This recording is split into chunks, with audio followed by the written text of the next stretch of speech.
Bonjour et bienvenue sur MIF TV depuis le Carrousel du Louvre à Paris où se tient le salon du Made in France, le rendez-vous de la haute couture et du luxe à la française.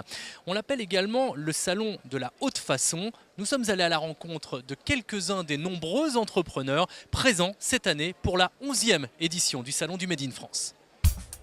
Made in France, 3 mots qui résonnent dans l'actualité depuis plusieurs mois. 3 mots également qui sont au cœur depuis 10 ans maintenant de ce salon de la haute façon qui réunissait cette année encore pas moins d'une centaine d'exposants, du prêt-à-porter, du luxe et des accessoires. Des accessoires d'ailleurs remis au goût du jour grâce au Made in France, à l'image des éventails Duvel-Roy, revisités en 2010 par 2 jeunes femmes associées à l'héritier de la célèbre maison. Les quelques éventaillistes qui ont survécu en Europe font beaucoup de restauration d'éventails anciens pour des collectionneurs. Nous, on voulait dépoussiérer ça, relancer l'éventail aujourd'hui. Et donc, il y a des éventails que vous allez voir ici qui sont en fibre de carbone, en oblis à la feuille de métal, qui sont en marqueterie de plumes insensée. Et tout ça, c'est grâce à des artisans qui travaillent dans la couture, en fait, et qui ont accepté, dans la couture ou dans d'autres domaines, et qui ont accepté de nous suivre pour relancer la maison. C'était un pari fou parce que sincèrement plus grand monde ne porte d'éventail en Occident à part un peu en Espagne. Donc effectivement c'est une démarche qui est assez originale, ça on peut le dire. Mais bien sûr, lorsque l'on parle de French Touch, de haute façon, ce qui vient immédiatement à l'esprit, ce sont les robes, la lingerie, les chaussures et les chapeaux. Ils font partie du patrimoine français et de sa myriade de savoir-faire.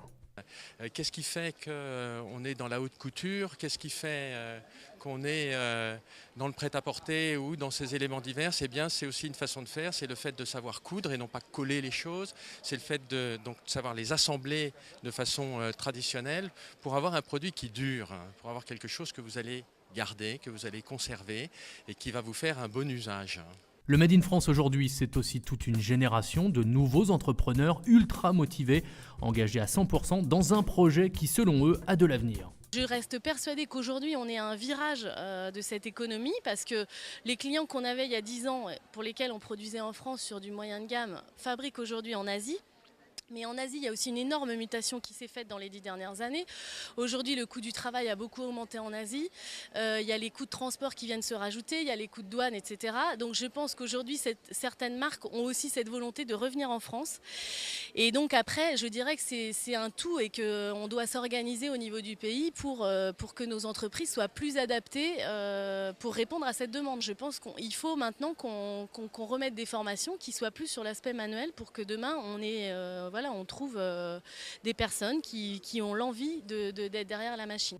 Voilà pourquoi, pour continuer à exister, certains entrepreneurs n'hésitent pas à créer des groupements de professions. Avantage, proximité, quasi-absence de concurrence et réactivité. C'est un concept qui permet effectivement de créer de nouveaux produits, donc de récupérer des nouveaux marchés, d'ensemble de mieux se connaître pour pouvoir répondre à la création, à l'innovation aussi, parce qu'on peut innover en collectif. Donc l'innovation elle se situe à plusieurs stades, mais notre intérêt c'est d'ensemble arriver directement à des produits qui sont au marché. Parce qu'individuellement on peut imaginer la création de l'innovation, mais rester orpheline un petit peu, alors que là, en étant ensemble, on peut de suite être pragmatique et arriver directement sur le marché avec une innovation de plus ou moins haut niveau technologique. L'enjeu également pour le Made in France, la crédibilité. Alors en l'absence de réels labels, certains professionnels ont créé une charte éthique garantissant le Made in France. Alors par rapport aux Asiatiques, si vous voulez, je ne pense pas qu'ils soient meilleurs que nous aujourd'hui. Ils en ont sans aucun doute des capacités, mais techniquement on a un vrai savoir-faire, une antériorité qui fait que je ne pense pas qu'ils sont en mesure, sur du très très haut de gamme, sur du très grand luxe en tout cas, pouvoir aujourd'hui nous égaler. Loin de là. Il ne faut pas que ce savoir-faire, on le donne à l'extérieur, il faut qu'on le garde. Et c'est pour ça aussi qu'on a créé cette association. Il faut qu'on le garde en France, il ne faut pas l'externaliser, parce que, bien évidemment, si on donne notre savoir-faire aux autres, ils vont nous le prendre, ils iront très vite ensuite pour se substituer à nous, et on aura tout perdu. Rappelons que dans le textile, le Made in France, c'est environ 200 PME, 10 000 salariés et un chiffre d'affaires à l'export de près de 3 milliards d'euros. Vous le voyez, l'industrie textile française n'a pas disparu. Il suffit juste de lui donner les moyens pour continuer de briller. 7 Français sur 10 se disent d'ailleurs aujourd'hui prêts à dépenser un peu plus pour acheter Made in France.